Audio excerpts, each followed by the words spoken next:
مصباح اختر اور میں ہوں عدنان سجاد۔ سب سے پہلے شامل کریں گے نیوز ہیڈ لائنز۔ بھارت سے میچ کا بائیکاٹ، آئی سی سی کو 3 دن میں تارے نظر آ گئے، پاکستان کو مقابلے کے لیے منانے کے جتن، ڈپٹی چیئرمین عمران خواجہ کی چیئرمین پی سی بی سے 6 گھنٹے طویل مذاکرات، بنگلہ دیشی بورڈ کے صدر کی بھی شرکت، روایتی خرید سے ٹکرانا ہے تو بی سی بی سے زیادتی کا ازالہ کرنا ہوگا، پاکستان ڈٹ گیا، اگلے 24 گھنٹے میں بڑے بریک تھرو کا امکان، امین الاسلام وطن روانہ ہو گئی، محسن نقوی آج وزیر اعظم سے ملاقات کریں گے، انٹرنیشنل کرکٹ کونسل سے ہونے والی بات چیت پر رپورٹ پیش کی جائے گی۔ آئی سی سی پر بھارت کی اجارہ داری، خطے کے پیچیدہ سیاست نے کرکٹ کو الجھا دیا، کونسل کو صرف انڈیا سے 40% آمدن، انکم کی غیر متوازن تقسیم نے کھیل کی ترقی محدود کر دی، New York Times International Cricket Council کے دورے معیار کی کلائی کھول دی،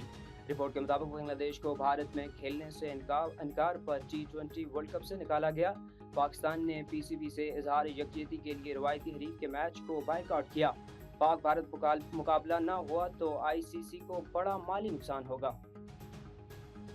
2 دہائیوں بعد بسنت آئی، لاہوریوں نے خوب جم کر خوشی منائی، رنگوں اور روشنیوں کا 3 روزہ تہوار یادگار لمحہ چھوڑ کر اختتام پذیر ہوا، پتنگ بازی کا وقت بڑھنے پر شہری خوشی سے پھولے نہ سمائے، رات بھر پیچ لڑائے، گلی گلی بھوکا ٹاکا شو، چھتوں پر روایتی گہما گہمی، دیگر شہروں اور ممالک سے آنے والوں کا بھی جم کر ہلا گلا، گڈے کٹتے رہے، ڈول بجتے رہے، کھابے بھی چلتے رہے، بنگلہ دیشی کرکٹ بورڈ کے سربراہ امین الاسلام بھی پتنگ اڑا کر خوشیوں میں شامل، بسنت کے دنوں میں 10 لاکھ گاڑیوں کی شہر میں انٹری، اورنج لائن اور میٹرو پر 20 لاکھ سے زائد شہریوں کے سفر کا نیا ریکارڈ بن گیا۔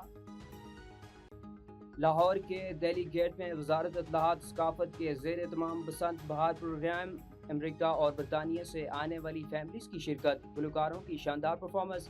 اسلام پورہ سے باٹی گیٹ تک میلے کا سما، دیگر علاقوں میں بھی رونق ہی رونق، لبرٹی چوک پر شہریوں کا ہجوم لڈیاں ڈالتا رہا، ماڈلز کے ساتھ سیلفیاں بنوائیں، شکریہ مریم نواز، جینزی کا ہر سال بسنت منانے پر زور۔ اور لاہور خوش تو میں بھی خوش، لاہوریوں نے اعتماد کی لاج رکھ لی، ایس او پیز پر عمل درآمد یقینی بنانے پر مریم نواز کا شہریوں کو خراج تحسین، دوسرے شہروں میں بھی فیسٹیول سجانے کی نوید سنا دی، سینئر وزیر پنجاب مریم اورنگزیب کے مطابق پتنگ بنانے اور ڈور بنانے اور بیچنے والے ہر شخص رجسٹر تھا، وزیر اعلیٰ نے مشکل فیصلے پر عمل درآمد کروایا، لاہوریوں نے بھی بھرپور طریقے سے فیسٹیول منایا، آج پوری دنیا میں ہمارے کلچر کی بات ہو رہی ہے۔ نیوز اسٹوڈیو سے فی الوقت اتنا ہی، مزید کسی بھی خبر سے باخبر رہنے کے لیے دیکھتے رہیے A1 TV۔ A1 TV، سب پہ نظر، اندر کی خبر۔